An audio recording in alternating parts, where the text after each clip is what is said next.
Bonsoir à tous.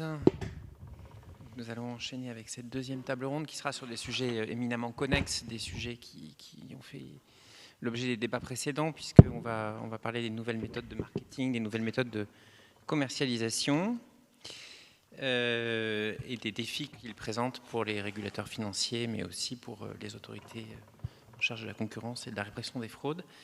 Pour cette table ronde, j'ai un plateau riche, Monique Goyens, qui dirige le Bureau européen des consommateurs et qui nous fait l'amitié de s'être déplacée à Paris.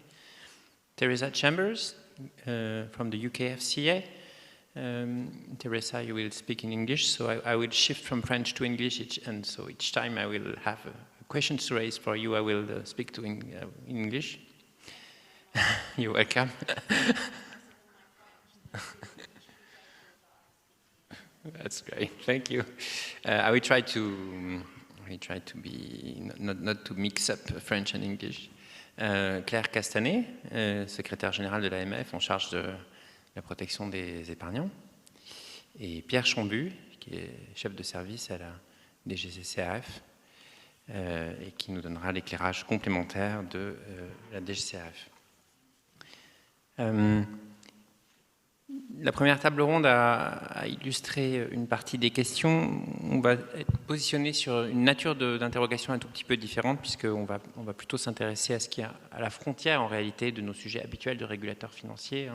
Non pas tant la structure de marché, le modèle d'affaires des nouveaux intervenants, que les nouvelles modalités de commercialisation, de marketing, les impacts de la digitalisation. Évidemment, ces sujets sont très connexes, donc si vous avez des réactions vis-à-vis des points qui ont été évoqués lors de la première table ronde, je serais évidemment très heureux de vous écouter. Je pense que la première table ronde a déjà évoqué un peu le contexte de l'émergence de nouvelles pratiques de commercialisation qui sont, de notre point de vue, en tant que régulateur, assez préoccupantes par certains aspects, mais qui sont aussi une chance pour les consommateurs, puisqu'elles permettent de faire émerger de nouvelles offres qui sont des opportunités. On pense aux influenceurs, aux copy traders, voire à la gamification. Que vous inspire, Monique Goyens, toutes ces tendances? Comment voyez-vous le paysage de l'épargne? Oui, bonsoir. Merci beaucoup de m'avoir invitée. Et je suis vraiment très contente. Je dois avouer, j'ai dû me faire un peu violence pour ne pas réagir à tout ce qui a été dit au premier panel. Donc, je vais essayer d'abuser de mon temps de parole pour non, mais allez-y.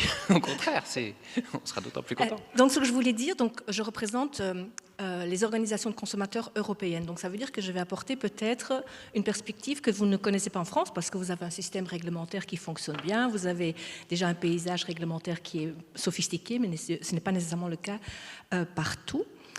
Et ce que je voulais dire tout d'abord, parce que j'ai entendu le chiffre dans le premier panel d'épargne moyenne de 300 €. Je ne sais pas de quelle épargne moyenne on parle là, je dirais. Il faudrait peut-être prendre à ce moment-là le chiffre médian plutôt que l'épargne moyenne, parce que je peux vous dire que c'est l'équivalent d'un mois de salaire en Bulgarie. Donc je ne sais pas comment parce que vous avez parlé des chiffres européens. Donc il faut quand même faire attention. Il faut aussi se dire qu'actuellement on est dans une crise économique grave. Donc les consommateurs sont sous pression. Donc il faut encore mieux les protéger, ceux qui savent épargner, ceux qui savent investir ou qui peuvent investir en français, doivent pouvoir être vraiment protégés. Ceci étant dit, donc effectivement, il y a une augmentation de l'offre, il y a une diversification de l'offre par des nouveaux produits, par des nouveaux canaux de communication.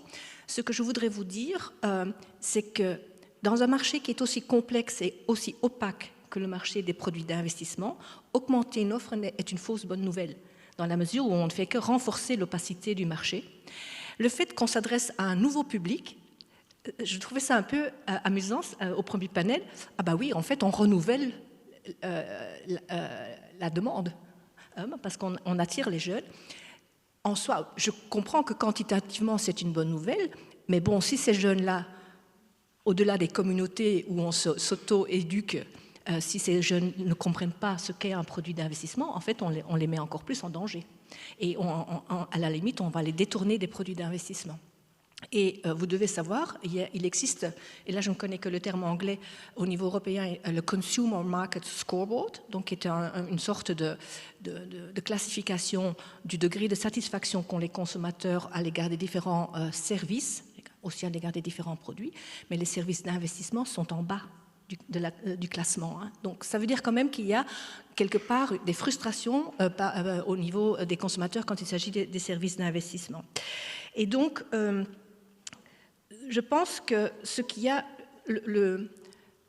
pour le moment, le problème le plus important que rencontrent les consommateurs, c'est trouver un produit d'investissement qui répond à leurs demandes, qui répond à leurs attentes, est un parcours du combattant. Et ceci est principalement dû au fait qu'il n'existe pas de conseil indépendant. Le conseil financier est un conseil qui est très souvent biaisé, et ce biais, ce conflit d'intérêts est justement lié au fait que les commissions sont payées aux agents financiers qui conseillent, entre guillemets, les investisseurs potentiels. Et donc pour nous, ça c'est vraiment quelque chose qui est important à mettre à la lumière, pour autant que nécessaire, parce que ça existe depuis toujours, mais c'est en fait, par la numérisation, c'est en fait renforcé, puisque dans l'ancien temps, si j'ose dire, le consommateur qui voulait investir, il faisait une démarche d'investissement. De temps en temps, il y avait du démarchage, mais la plupart du temps, la masse, c'était la démarche d'investissement vers un agent. Ici, maintenant, c'est en fait la push notification. Hein, donc, on se trouve sur un réseau social et clac, on est à un clic d'une décision d'investissement. Quelques euros peut-être, mais c'est ça l'engrenage. Et donc, la modification des canaux de vente et la rapidité dans laquelle ces ventes ont lieu en fait, renforcent cette idée on est quand même vraiment pas du tout dans un marché qui soit vraiment propice à une satisfaction à terme et soutenable des consommateurs. Je parle aussi de soutenable dans le fait qu'on n'a pas encore parlé du fait que les jeunes consommateurs sont aussi ceux qui sont normalement écologiquement les plus conscients. Cryptoactifs, c'est du lourd hein, en ce qui concerne la consommation d'énergie. Hein. Donc ça, c'est juste aussi quelque chose à prendre en considération. Je voulais réagir sur le passeport européen. Je suis tout à fait d'accord avec ce qui a été dit lors du premier panel. Et c'est particulièrement dommageable pour les consommateurs dans la mesure où l'autorité du pays d'accueil ne peut pas intervenir pour protéger ses consommateurs. Un consommateur qui a une plainte à l'égard d'un produit est dépourvu et devrait aller devant l'autorité du pays d'origine. Et plutôt que de parler de passeport, et nous demandons aussi une modification de la législation, on s'est dit pourquoi pas l'approche permis de conduire. Lorsque vous passez votre permis de conduire, c'est l'autorité de votre pays de résidence qui considère que vous êtes apte ou non à conduire. Mais lorsque vous faites une infraction dans un pays autre que votre pays de résidence, c'est l'autorité, c'est l'agent de police du pays où a lieu l'infraction qui peut vous verbaliser et où vous allez avoir, si nécessaire, une action en justice à votre encontre. Donc, pour nous, nous pensons que l'état de résidence du consommateur devrait avoir une compétence pour agir, pour protéger les consommateurs sur tout ce qui concerne l'aspect comportement sur le marché des firmes qui proposent des produits d'investissement. Maintenant, en ce qui concerne les cryptoactifs, donc nous sommes, enfin, heureux n'est vraiment pas le mot parce qu'on est quand même plutôt frustrés dans la mesure où nous sommes heureux qu'il y ait quand même eu assez rapidement une intervention des trois autorités européennes, puisqu'il y a eu cet avertissement à l'égard des cryptoactifs. Mais bon, c'est quand même, ça montre aussi les limites. Si on ne peut pas faire plus qu'avertir, on est quand même assez fragile exposé en tant que consommateur. Et donc, nous pensons bien sûr qu'il faut réglementer les cryptoactifs tant en ce qui concerne le contenu du produit, enfin la formulation du produit, et les méthodes de promotion. Mais ce qui est crucial pour nous, au-delà de la réglementation des crypto-actifs, c'est qu'on développe une vraie alternative d'investissement pour les consommateurs. Donc qu'on développe une possibilité pour le consommateur d'obtenir un conseil indépendant de qualité. Que doit-il faire avec les sous qu'il veut investir? Et là, je voudrais vraiment féliciter le Royaume-Uni, la FCA, et aussi le régulateur néerlandais qui ont pris l'attitude d'interdire les commissions pour les conseils d'investissement. Et alors nous avons entendu bien sûr les firmes crier au loup, mais tout compte fait, ça fonctionne dans ces pays-là, et nos organisations membres dans ces pays-là ont beaucoup moins de plaintes des consommateurs, ont plutôt un degré de satisfaction des consommateurs qu'il faudrait quand même analyser de plus près. Et pour le moment, toutes les critiques qui ont été adressées à cette interdiction des commissions ont pu être démythifiées, notamment en ce qui concerne par exemple le advice gap, donc le trou dans le conseil, l'absence de conseil, alors que nous disons surtout qu'un conseil qui est biaisé n'est pas un conseil, c'est en fait une façon de tromper le consommateur. Je pense que j'en restais là pour la première partie, à moins que vous vouliez une réponse à une question précise. Non, merci beaucoup pour ces réflexions très, très stimulantes et je dirais assez challenging pour nous. Vous avez souligné plusieurs débats, des débats européens, certains qui sont chers au cœur de l'AMF. Vous avez mentionné notamment la question de la libre prestation de services. Vous savez que sur la question des rétrocommissions, sur laquelle on pourra revenir, peut-être nos postures sont un peu différentes, puisque nous sommes préoccupés par cette question de l'advice gap, justement, avec une vision caractéristique du marché français. Mais peut-être avant de revenir sur la perspective européenne, je suis sûr que Claire pourra élaborer. C'est utile de continuer à décentrer le regard. So, Teresa, if you agree, maybe you could give us the FCA feeling about those issues. We have seen that the FCA has published recently a communiqué. I think it was yesterday, and so it's good to hear from you. What are the concerns of the FCA? What are your key priorities in terms of the new landscape of savings? Yeah, thank you very much, Jerome. So the FCA is actually very active in this area. As you would expect, we are constantly horizon scanning, trying to detect new issues so that we can identify them and resolve them at an early stage. We are increasingly using digital tools to help us in our efforts. So, for example, we use a web crawling and scraping tool to identify high-risk financial promotions. Sorry, that's the term we use in the UK for adverts. For investments, we call that financial promotions. So excuse me, that's my kind of second nature language. I'm sorry if it's not familiar.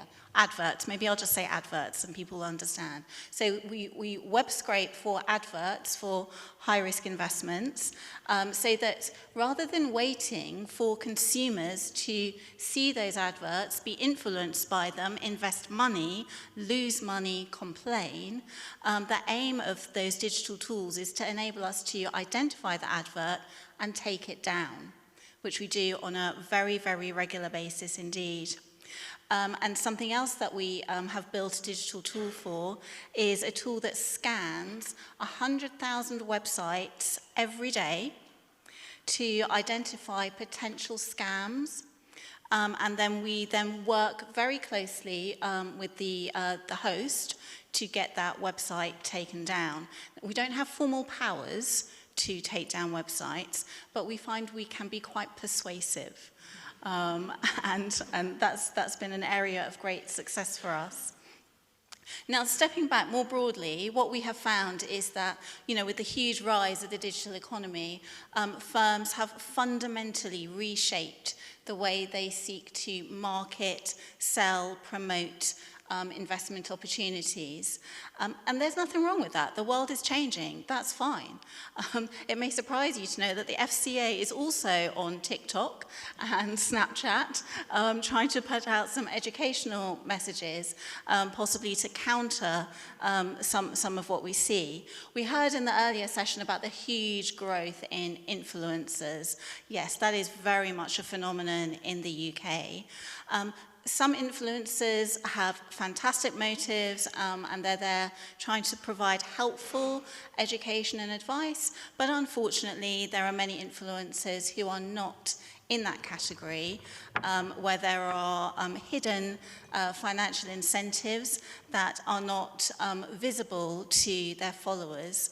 And there's a massive demographic here. We heard quite a lot about this in the first session. This appeals to the younger audience, a younger audience who perhaps feel disenfranchised, who do not feel part of the establishment, who do not trust the establishment. Even though we have independent advisors in the UK, how can I put this? They tend to be of a certain age, of a certain gender, perhaps a certain hair loss pattern. And so that's not necessarily somebody that a 25-year-old is naturally going to engage with, whereas they will obviously naturally engage with the influencers that they feel a personal connection to, because that's what the business of influence is all about, is building that sense of connection and that sense of relationship. So, and it's very problematic. It is very problematic because, of course, if we as the FCA say don't trust influencers, we sound like we are part of the establishment that younger demographic choose not to listen to and choose not to trust. So it is a challenge. What are we doing about that? I'm going to come back to gamification, actually. I'll do that in a minute. So what are we doing? So as I mentioned, we're actively using digital tools to help us identify problematic adverts, problematic websites, and deal with those very, very promptly. Let me just give you a statistic on that.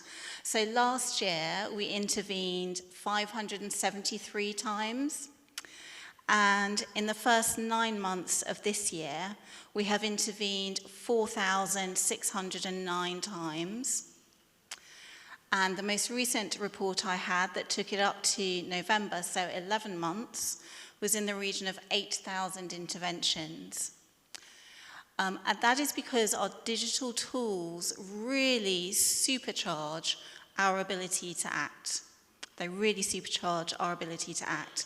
We issue consumer alerts, and we issue many thousands of consumer alerts. Interestingly, this might amuse you, we're also starting an education program for influencers and their PR advisors, because to breach the advertising rules in the UK is actually a criminal offence. And I bet most of them don't know that. And I bet most of them wouldn't want to put themselves at risk. So this is something that is very early stages, but we're trying to think of imaginative ways to get under the skin of the problem. We've also worked very closely with Google, which now, relatively recently, has introduced verification requirements for adverts that are targeted at the UK. And if the firm that is issuing the advert does not satisfy those verification requirements, i.e. if it cannot prove that it is a firm in good standing with us in the UK, then Google will not publish that advert.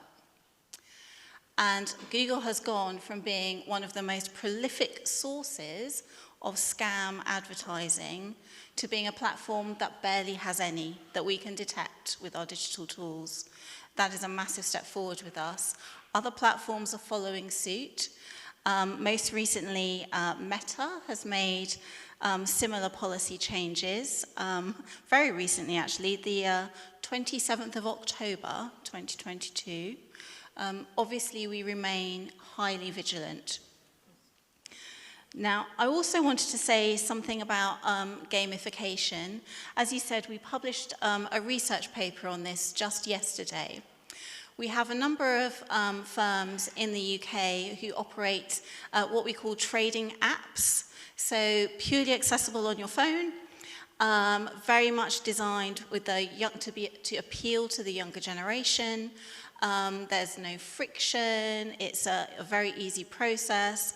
If on your morning commute you sometimes sit and play Candy Crush on your phone, these apps are designed to have a very similar look and feel and a very similar appeal. What our research showed was that there are design features in these apps that are designed to keep consumers investing, perhaps more than they should, and also to get them to invest at a level that is higher than their risk appetite. So silly things like, a little shower of confetti when you make a trade, or you get on the leaderboard, or you get a little, rah-rah message, well done you. It builds up all this positive reinforcement. Behavioral science is used very effectively here. And part of our research involved talking to consumers who use these apps, who acknowledged actually that in the cold light of day that these features had impacted their investing practice to their personal detriment.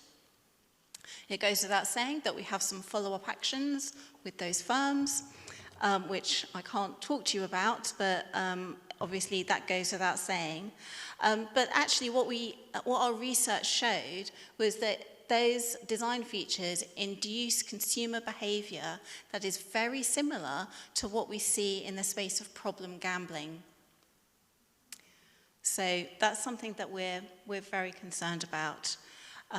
I could talk forever about this, but why don't I stop, Jerome, and let someone else have a turn? Thank you, Teresa. I see that you're quite passionate about all this, and actually, I'm impressed. The FCA is about to become the biggest influencer in the financial services space. So maybe, Claire, you might give us an overview of what the AMF is doing in this area. Oui, alors vous le savez bien tous, l'AMF, une de ses missions principales, c'est la protection de l'épargne. Alors lorsqu'on parle d'épargne et d'investissement, on est convaincu aussi, et depuis de nombreuses années, que la publicité est clé, puisque c'est une première source, effectivement, d'information de la part des investisseurs. L'autorité des marchés financiers n'est pas en charge de la publicité.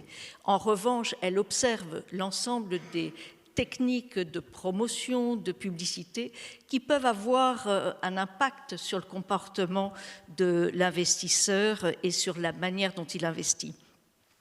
Qu'est-ce que l'on a vu ces dernières années? C'est une évolution de ces pratiques de marketing, bien évidemment avec Internet qui a décuplé la puissance de ces outils-là, en passant effectivement de son ordinateur à son smartphone. Et déjà, on voit que l'on entre un peu plus dans la sphère privée et dans un effacement des frontières entre sphère marchande finalement et sphère privée, des bannières de publicité, des pages web qui suivent votre comportement de navigation sur le net et qui viennent vous apporter bien évidemment des sollicitations, voire vous conduisent vers des formulaires qui vont amener à collecter vos données. Et on a vu l'industrialisation et la professionnalisation de ces acteurs qui produisent des leads, ces fameux formulaires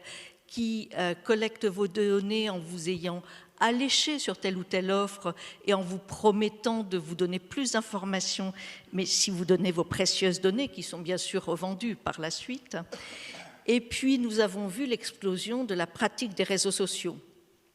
Et là encore, s'il restait quelques frontières entre l'espace privé et l'espace public, elles s'effacent de plus en plus, parce que vous êtes dans vos communautés, vous êtes sur des réseaux sociaux que vous utilisez peut-être à titre semi-professionnel, mais beaucoup à titre privé également.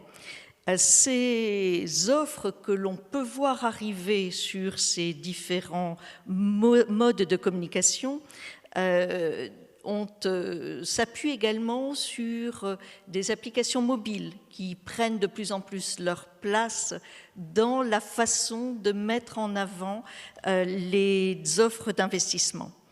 Et puis on a vu l'apparition des influenceurs. Ces influenceurs qui effectivement conseillent, entre guillemets, leur communauté, leur font bénéficier de bons plans, notamment d'investissement dans notre secteur, avec des pratiques qui bien souvent, et trop souvent je dirais, peuvent faire appel à des mythes d'argent facile que bien évidemment l'AMF nous combattons à tout crin.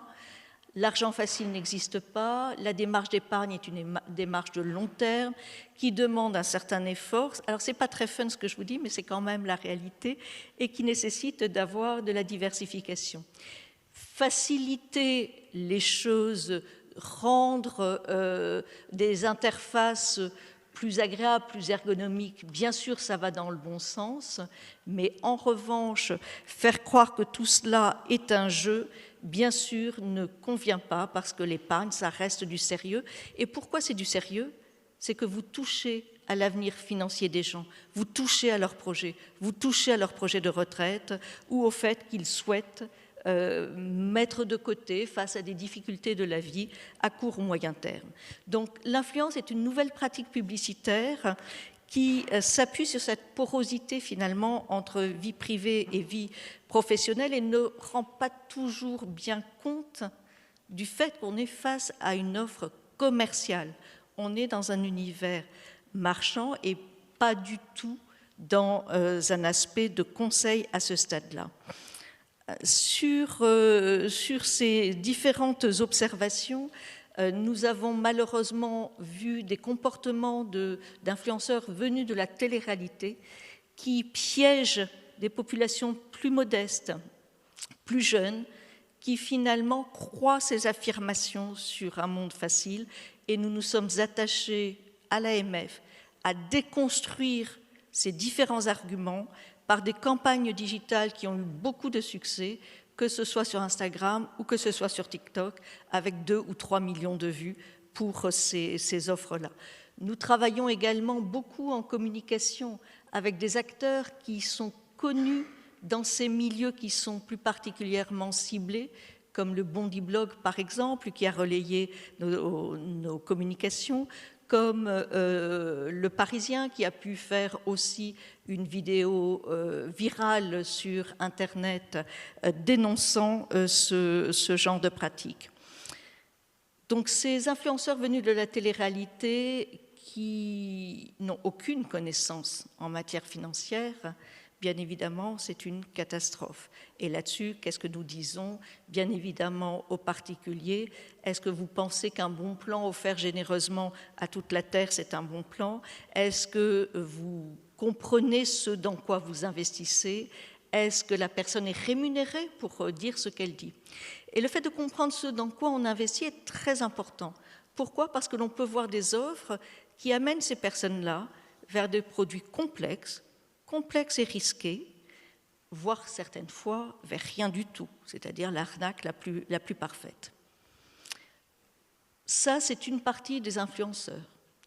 Il y a des influenceurs qui ont des communautés moins importantes parfois, qui se font rémunérer et ça devient effectivement un business et ils peuvent proposer des offres financières, des investissements qui sont parfois qualifiés, on sait ce dont on parle, et d'autres fois pas tellement qualifiés. Et là-dessus, on a également un vrai sujet, puisque dans leur communauté, ils ont un impact. Et finalement, ils font croire, consciemment ou inconsciemment, que l'offre d'investissement qui est offerte est une offre régulée, par exemple, ou qu'elle peut apporter des solutions en matière d'épargne, alors que finalement, ces offres-là sont avant tout bâties sur des messages et sur des structures un petit peu complexes. L'ensemble des influenceurs sont finalement de nouveaux professionnels de la publicité et c'est la raison pour laquelle on échange énormément avec la DGCCRF puisque c'est ensemble que nous trouverons des solutions.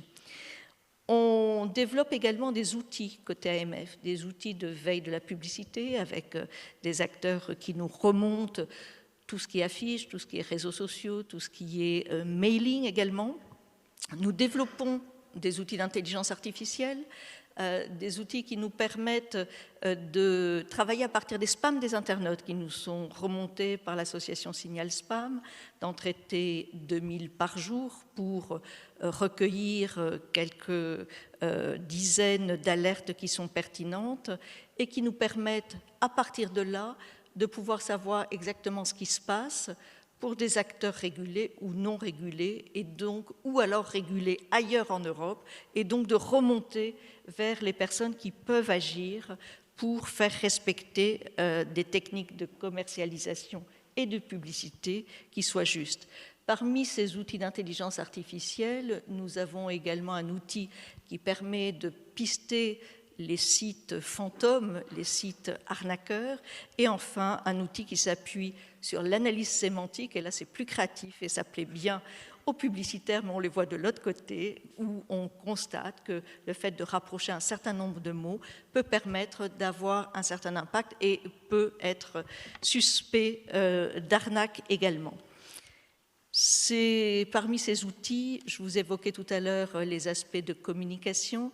C'est essentiel. L'éducation financière est essentielle, d'une part pour développer les bons réflexes d'investissement et que chacun comprenne que lorsqu'on constitue son épargne, c'est pour répondre à ses propres besoins, ce n'est pas pour répondre à une sollicitation, mais c'est bien une réflexion. Qu'est-ce que je veux? C'est mon argent. Bien évidemment, je suis libre d'investir comme je veux et dans du très risqué si je le souhaite, mais il faut que j'en sois conscient et que j'ai bien identifié mes besoins. Cette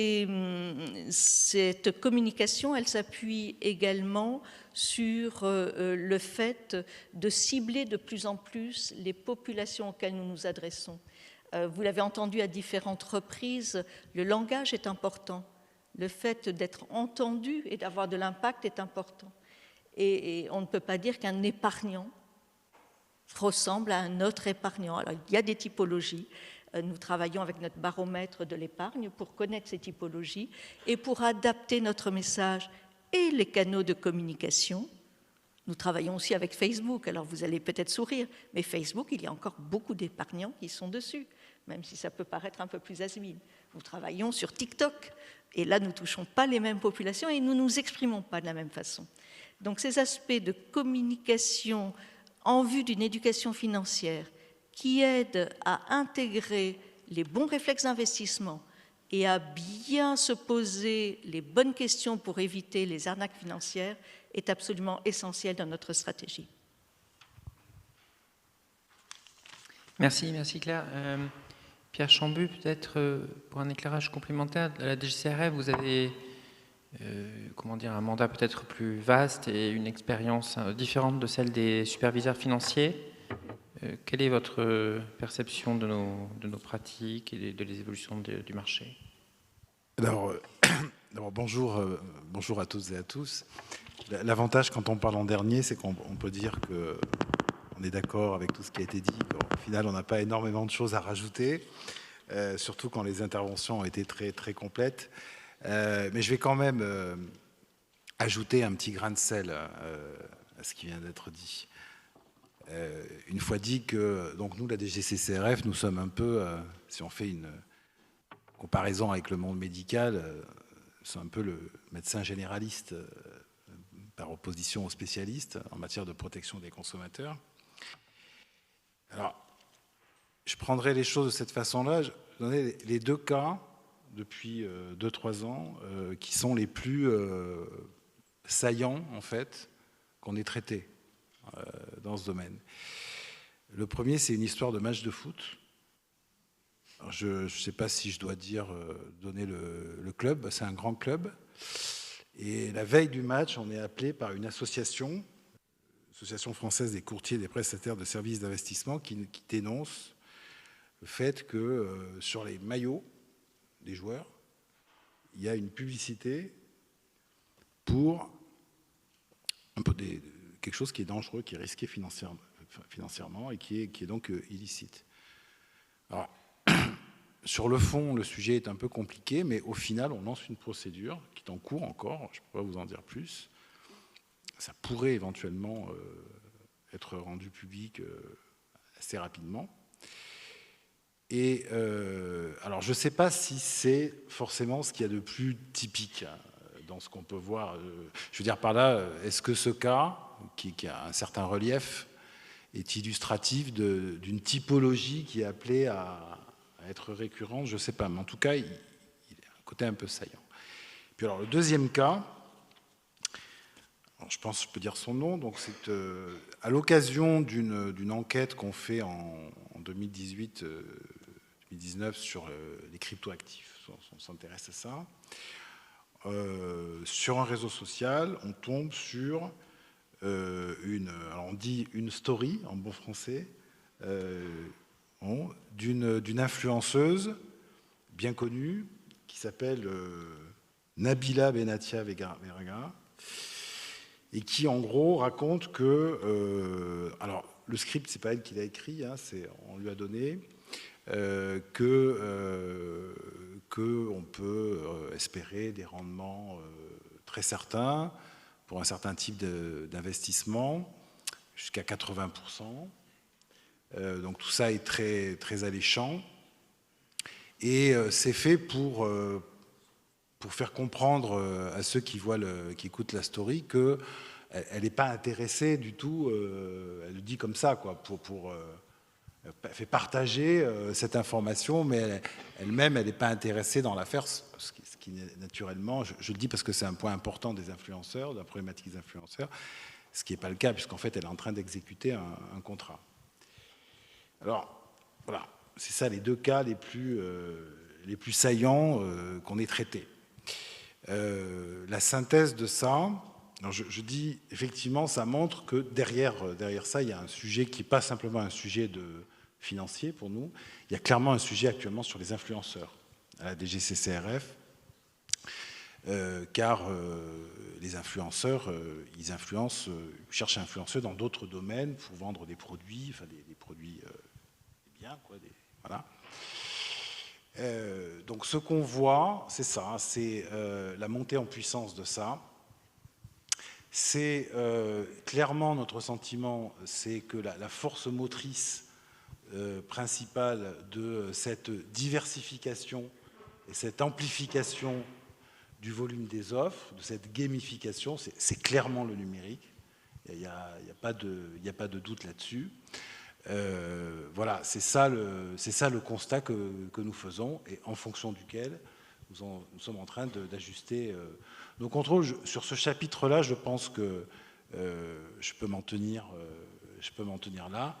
J'interviendrai sur le deuxième point peut-être plus longuement, mais voilà ce que je voulais dire. Merci. Peut-être je vous propose, on est un tout petit peu en retard. On avait prévu quand même de structurer la discussion, d'avoir un peu une phase plus aspirationnelle et plus réglementaire. Donc je vous propose là d'essayer de concentrer vos interventions là-dessus. Qu'est-ce qui manque au fond dans le paysage ? Qu'est-ce qu'il faut quels outils on doit avoir en plus qu'on n'a pas aujourd'hui ? Et puisqu'on a la chance de vous avoir, Pierre Chambu, peut-être on peut commencer par vous, parce qu'une des questions, je pense, qui est importante, c'est de savoir quels sont les bons outils. Est-ce que c'est un texte financier ? Évidemment, nous, AMF, on a tendance à raisonner dans cet univers-là, mais il y a d'autres dispositions, et donc je suis curieux de savoir comment vous percevez cette question. Alors, sur cette question, pour répondre straight to the point, nous n'avons pas aujourd'hui, nous, dans notre escarcelle, tout du moins à ce jour, de propositions, de mesures nouvelles dont je serais en mesure, en tout cas, de faire état aujourd'hui. Mais toute proposition d'évolution doit se fonder sur un diagnostic. Et c'est là que je voudrais, un diagnostic sur le cadre en vigueur, et c'est là où je voudrais profiter de l'occasion que vous me donnez pour faire passer un message. Sur la question, est-ce que nous sommes outillés ou pas, quoi. Voilà. Alors, quand même, pensons que nous sommes raisonnablement bien outillés.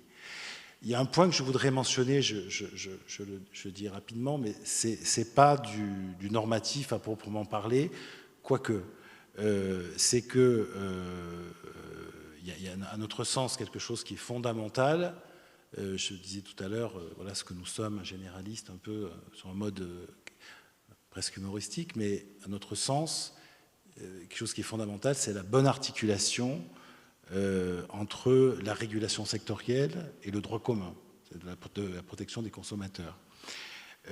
Et c'est une distinction, enfin la distinction recoupe aussi en partie la distinction entre le contrôle ex ante et le contrôle ex post.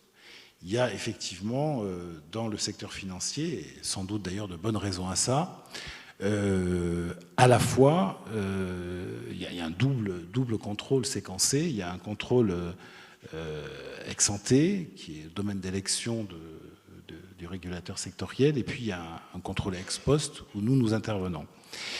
La complémentarité, c'est une affaire c'est un art qui est tout d'exécution, et voilà, ce que je voulais dire, c'est que, à notre sens, la coopération que nous avons avec la CPR, avec l'AMF, que nous considérons comme étant fructueuse, est tout à fait essentielle pour garantir un haut niveau de protection des consommateurs dans ce secteur. Y compris sous l'angle de la communication. Et peut-être une remarque sur ce point, à quelque chose, malheur est bon. Et il nous semble que nous sommes montés en puissance pendant la crise sanitaire. Je voudrais quand même dire que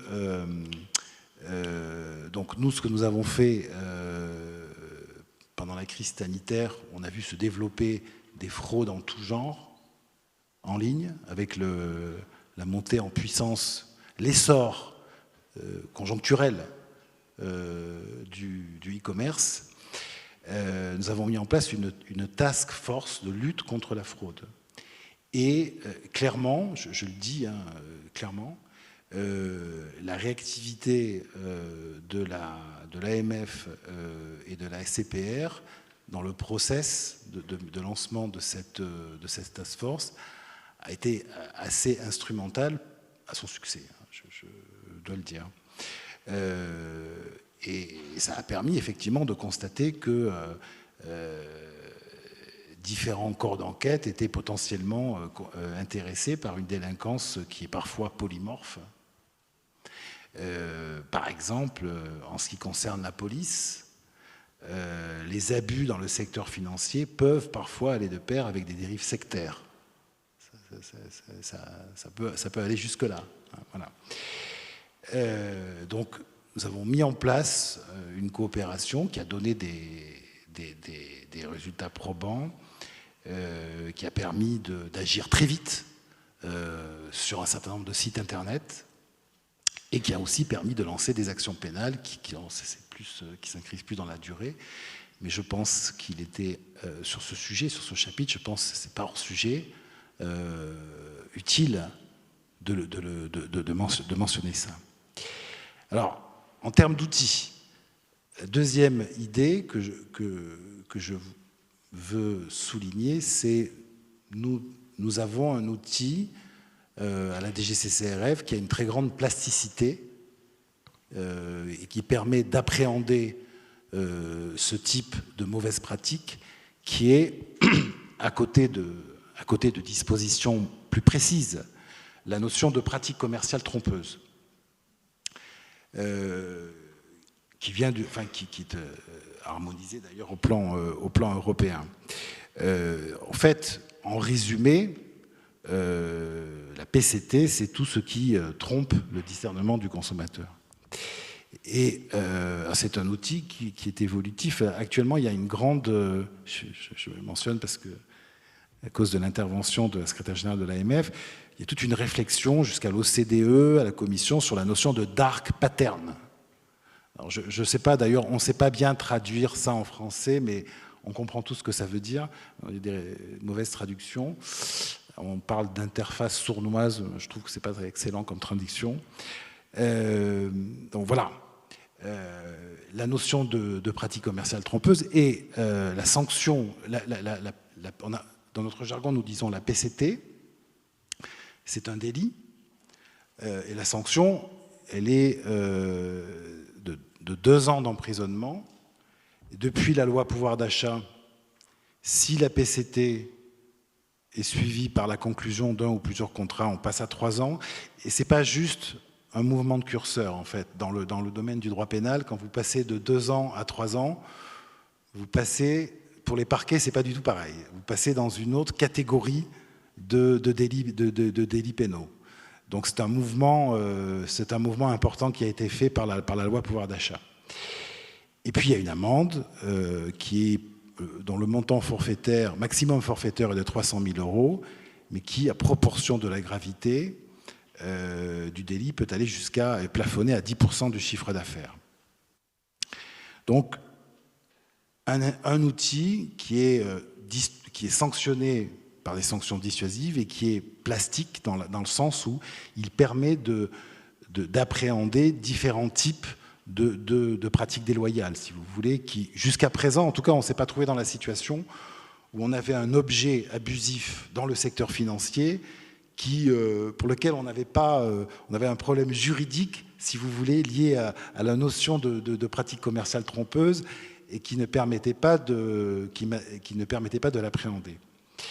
Alors, il y a bien sûr le dispositif spécifique d'encadrement de la publicité sur certains contrats de produits financiers, donc on a parlé tout à l'heure. Lui aussi, il est sanctionné de manière... c'est une sanction administrative qui peut plafonner à 100 000 €, donc c'est quand même assez significatif. Et puis alors, il y a un dernier point sur lequel je voudrais insister, c'est les nouveaux outils spécifiques au numérique.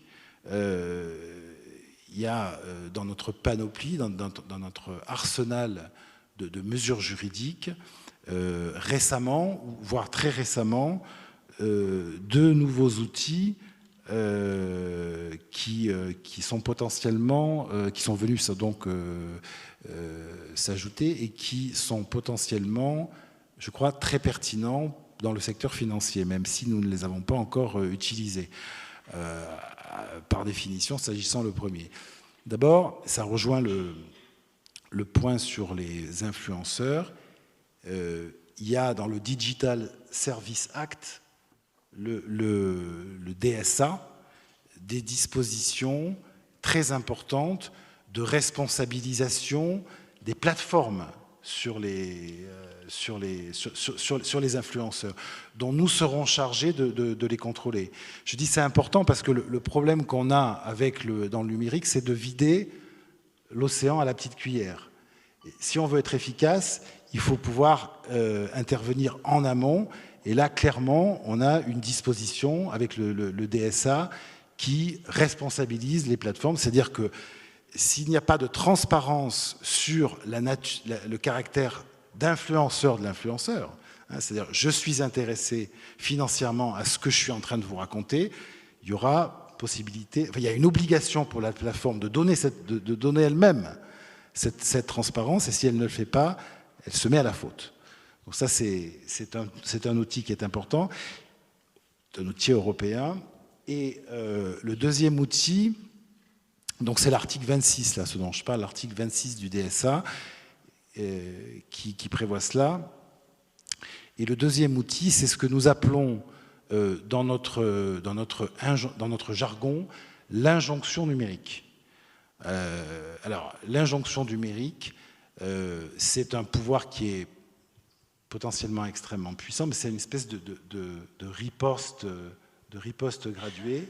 Lorsqu'une plateforme, pour faire simple, ne se conforme pas à ce qu'on lui demande de faire, par exemple takedown,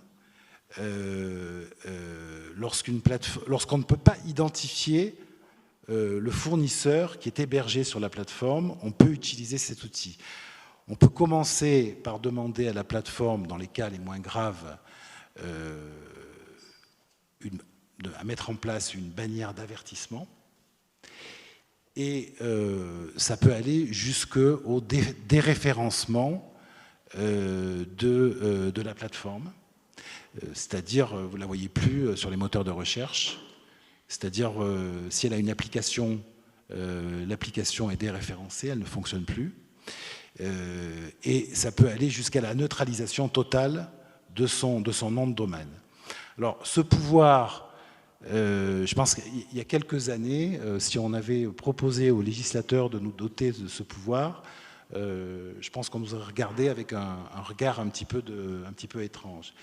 Ce pouvoir, nous l'avons utilisé plusieurs fois, et notamment dans un cas assez emblématique, alors qui n'a rien à voir avec le secteur financier, c'est la plateforme Wish, pour des problèmes de commercialisation de produits dangereux. Mais typiquement, c'est un outil que nous pourrions utiliser vis-à-vis d'une plateforme qui hébergerait, oui, je conclus, des produits financiers dangereux. Et le Conseil constitutionnel vient récemment de confirmer la conformité à la Constitution des dispositions que nous avons mises en œuvre. Voilà, je m'arrête là. Merci beaucoup Pierre Chambu. Il ne vous a pas échappé qu'on a un peu dépassé. Alors, ce que je vous propose, c'est de réagir en une ou deux phrases, si vous y arrivez. Peut-être je commence par Claire. Est-ce qu'il y a un truc dont tu rêves et que tu n'as pas au niveau européen? Oui, l'intérêt de coopérer entre différentes autorités, c'est qu'on voit bien qu'on peut avoir des angles d'approche qui sont différents et nous sommes beaucoup sur l'amont et sur la prévention.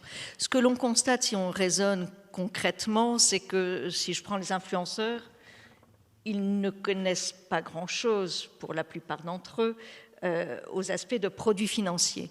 Et donc, il nous semble intéressant de pouvoir utiliser une directive qui est en cours de discussion au jour d'aujourd'hui, qui est une directive plus large, plus transsectorielle et qui viendrait compléter en tant que voiture-balai nos propres outils sectoriels, notamment en apportant des plus par rapport à ces nouvelles techniques de promotion.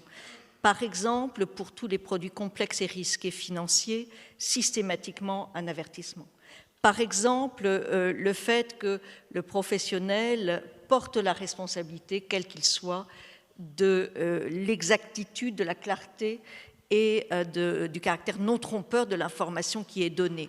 Donc, responsabiliser l'ensemble de la chaîne.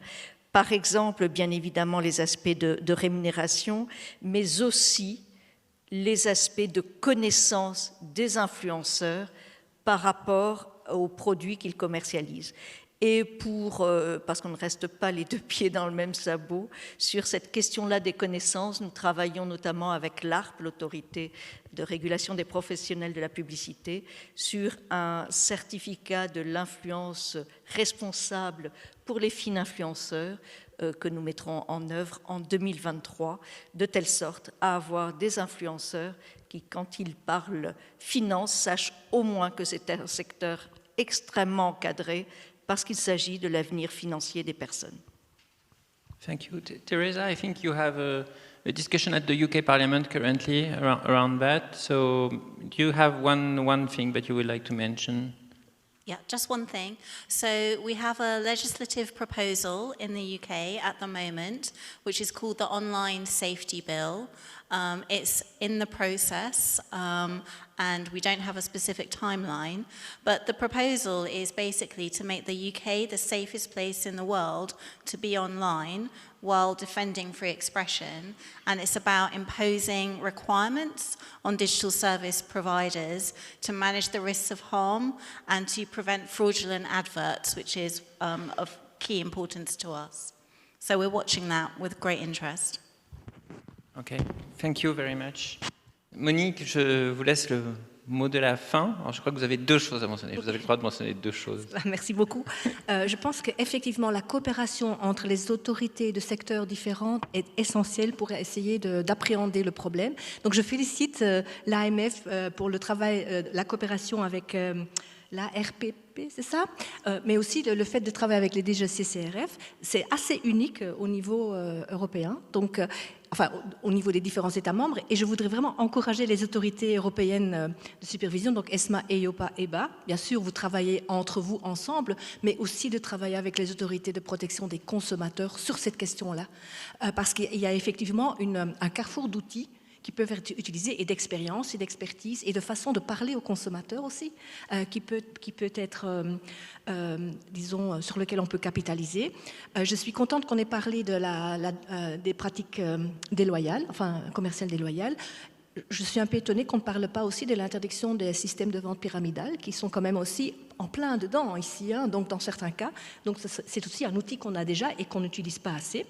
Le problème avec la législation sur les pratiques déloyales, et ça c'est mon dernier point, c'est qu'en fait on intervient souvent ex post, et il y a des cas où il faut être présent ex ante. Et c'est pour ça que nous voudrions voir dans la nouvelle directive qui est en train d'être revue, enfin c'est pas une nouvelle directive, la directive qui est revue et qui va être finalisée dans les mois à venir, donc sur les ventes à distance de services financiers, nous voudrions voir établir une interdiction de la promotion par les influenceurs des cryptoactifs. C'est la seule façon d'agir, parce qu'une fois que le mal est fait, des centaines de milliers de personnes, je vois déjà qu'on n'est pas tout à fait d'accord avec moi, mais bon, voilà, mon rôle, c'est d'essayer d'aller le plus loin possible dans la protection des consommateurs. Et donc ça, c'est le message que nous portons auprès du législateur européen actuellement. Dans certains cas, ça doit être interdit parce que c'est fondamentalement déloyal. Si on intervient après, c'est trop tard, le mal est fait. Merci beaucoup. C'est une proposition très radicale. Je suis certain qu'elle suscitera de longs débats, y compris parmi les régulateurs financiers. On est un peu en retard. Je suis désolé d'avoir été obligé de décourter un peu la fin de cette table ronde. Je vous remercie tous les quatre infiniment. Thank you very much, Teresa, for your time and your insightful comments. Et je vais laisser la parole au directeur général du Trésor pour la clôture de ces entretiens. Merci beaucoup.